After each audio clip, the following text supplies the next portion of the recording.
You tell me if you agree.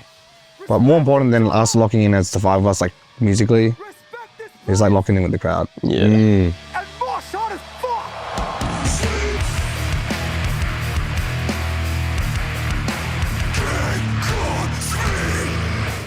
People kind of talk about something like, oh, speed of best friends and speed of their best friends, and we say it and we show it and we try to really emphasize this because we're trying to show what we care about. It's our story. Like, we've spent a lot of time reflecting on like, holy fuck, people outside of Sydney actually care about what we want to say. Like, but I'm not from Baltimore, I'm not from the streets, like I'm not from a gang. Like I don't have this kind of message that like I've seen, you know, some of the bands that we look up to talk about, like what's actually important to us. And it's this story that we have, this kind of friendship.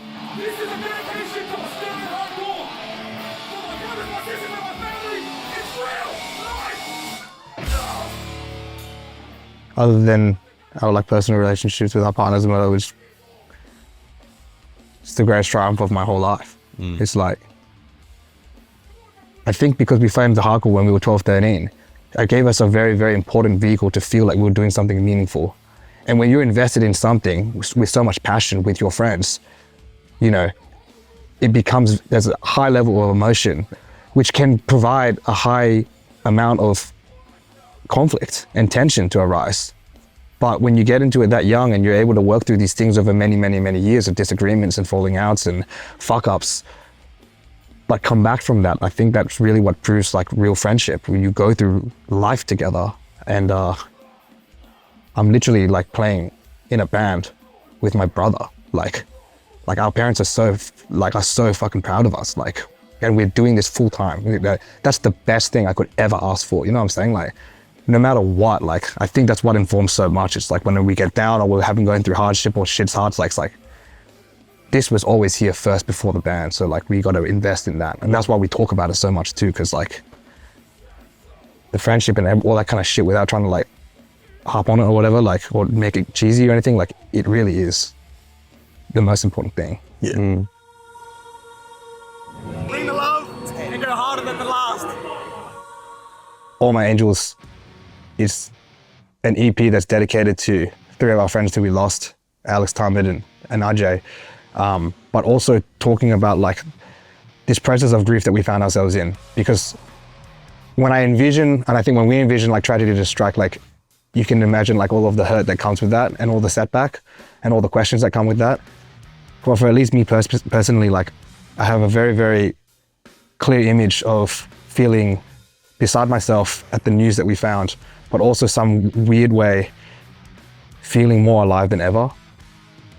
Every single thing that we've ever talked about, every single decision that we've made that has been informed by our values in terms of putting our friends and family first, investing in unconditional love, investing in those relationships and never ever looking back, like invest in your community despite not knowing what's around the next corner. Like, I don't think there's anything more real than that.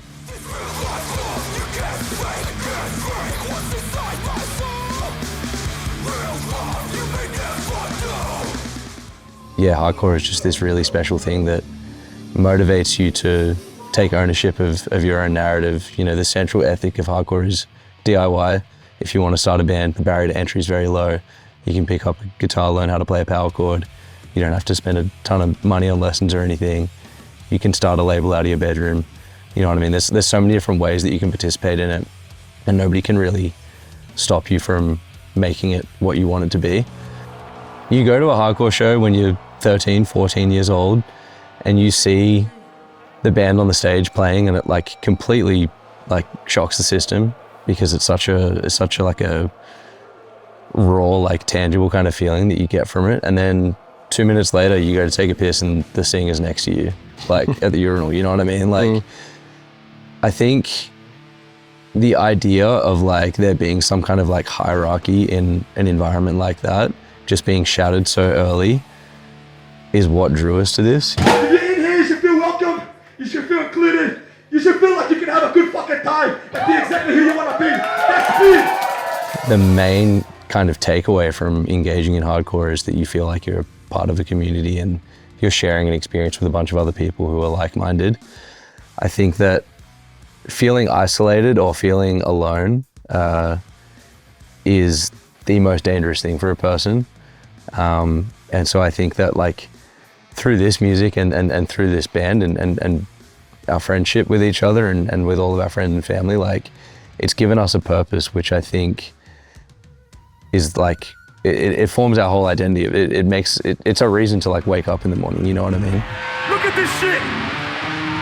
Look at this shit, man! This is Australian fucking hardcore! I think when you go to a hardcore show as well and you're a hardcore kid, you know, you might not know the other 10 people that you're jumping on top of to sing along to the Bulldoze cover or whatever, but the fact that they know the words that you know, you don't have to have a conversation. You already know that you share something with them. They like that song too. You know what I mean? There's something that you have in common with that person even though you don't know them.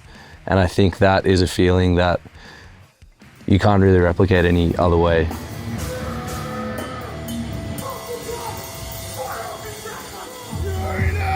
Let me say this, the 15th show we ever played, the breakout moment, one of the biggest life-changing moments of this band's career, possibly the biggest one, was the Sound and Fury 2022.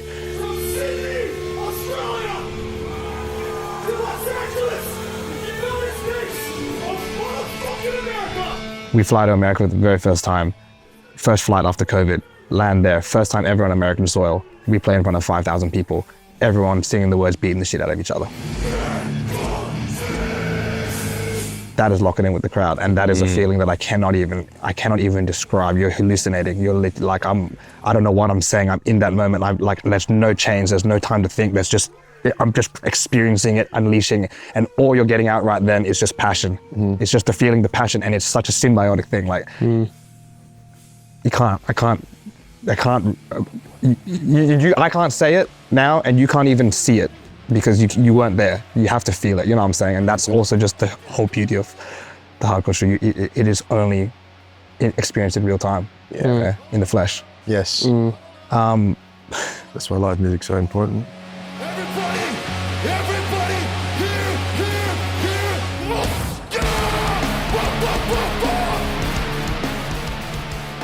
For me personally as well, like, because I'm at the back of the stage, like people come to see us, you know, to watch the show. But then I'm there to watch my show, you know, the crowd, like everyone that's like, and all my friends, like all our friends like coming to the shows, like there's always something happening and like unique stuff, or, you know, people stage diving like really bad, or like doing like a flip or something, and it's like there's just heaps of crazy stuff, heaps of dumb shit. So that's like another thing. So when I'm not counting and I am just in that flow, I'm watching everything and just laughing my head off. Like you'll see videos of me I'll just be there just smiling the whole time, even though, you know, everything sounds so angry and seems so hostile, but I'll be there watching it just laughing because there's just so much shit happening and it's always so crazy. Speed started like with a very intentional mission, which is from day one being to promote Australian hardcore culture. This year, like we've played almost like 30 to 40 shows in Australia with all Australian lineups and all like sold out shows pretty much. Like that's not a Speed thing, and I'm not trying to say that to GS up. That is an Australian hardcore thing. That is an insane reflection of how healthy everything is, and all these people with a collective mindset starting fresh stuff in their own scenes and writing their own narratives. Like the most fulfilling thing would probably be seeing a younger generation of kids come in and fall in love with hardcore for all the right reasons. This last tour, we played some of the best shows we've ever played. We're in like Nambour, an all-ages show there, with a band called like 270, who are like all 16 years old, who are like playing better, with more passion, with the right reasons than like bands that are in their 30s now, you know, in Australia. And then meeting kids like from a band called SCRAM, who are like 16, 17 from Yamba, who are like playing so fresh and killing it.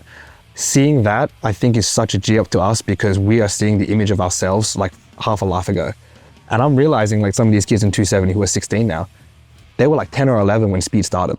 You know what I'm saying? Like we're seeing these kids grow up. Like they come to the show and they're wearing like a Pennywise tee, and then like 6 months later they come to the show and then they're wearing a Coldest Life tee, you know, and spin kicking and like singing along to the Breakdown cover. Like that's the coolest thing. Like I'm literally seeing kids grow up in front of us, and it's the best thing ever.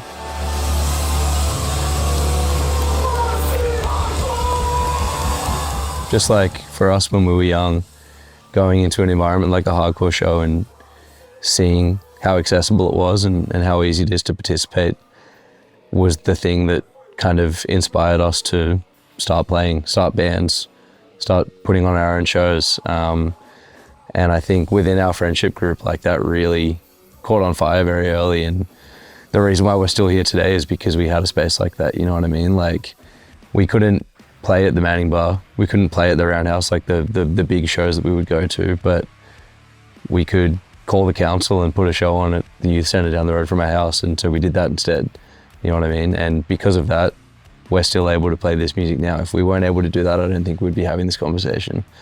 If there's an absence of space for young people to go to shows, or people in areas that aren't major like metropolises to be able to go to shows, then you can never expect anybody in those places to find something like this and be able to exercise the passion that they have, you know what I mean?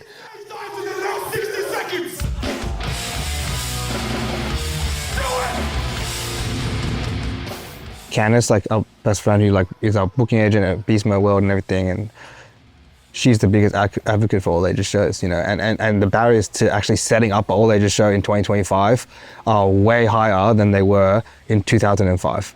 The amount of hurdles that people have to go to put this on, like it's so much easier just not to do it, you know. But we all know that this is a youth run thing and we need the next gen to come and fly the flag, you know, if we want this to keep going, you know.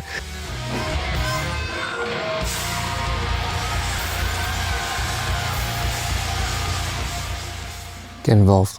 Just go to a show. Go to a show and say what's up to someone, and just keep going to shows. You'll eventually meet someone who you become friends with and start a band. You know what I mean? Or if starting a band's not your thing, take photos or enjoy the show. I think as well, there are so many roles in hardcore, but being a participant is a major role. Showing up to shows and just being part of the community in that way.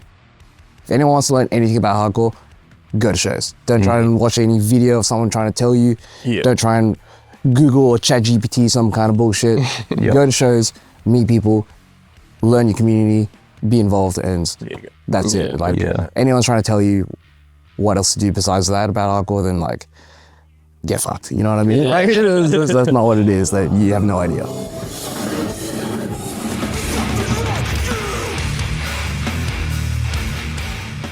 I think also just being able to bring up everyone around us, or not even technically around us, but like just helping to grow all this. And you know, the fact that we're bringing like our friends like Candice or like Elliott like on tour now to, you know, who have been there from the start.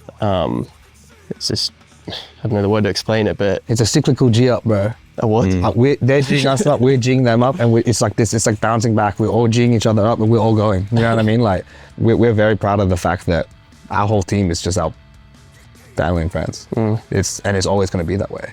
Every time we get these kind of opportunities that were like kind of handed to us, I would imagine like, would it be sick in like 5 years time to like go and, you know, be pointing to this label's logo or like this other, I don't know, brand's thing?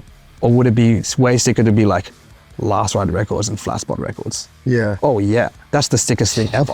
You know what I mean? Like, that's the dopest thing ever, to be able to say that like my best friend Elliott, who I recorded the demo with when I was 12, is also the dude who made this album who we just won an aria with. Yeah. It's just crazy in our lives that we can say, look at this, bro, this is hectic. You know what I mean? Wins. Get the recognition that we always wanted you to have. Yeah. We're about to go on tour with Turnstile. We're about to go on the biggest tour of our, of our lives. Yeah. The fact that all of us can collectively say this is the biggest music venture of our entire lives, and it's because of a band like Turnstile, you know what I mean? That's insane. So, and we're all fans. What was that word? A cyclical G up. Cyclical. Yeah, it means it goes around in the cycle. He's very smart and he knows lots of words. He's always teaching me big words. I appreciate you. All these guys. Even Dennis makes up his own words. It's really impressive. What was the latest one? Can't say that one on air. Can't say that one on air. I thought that was one. Cyclical. No. Cyclical? No, that's a real one. Okay. Oh, yeah.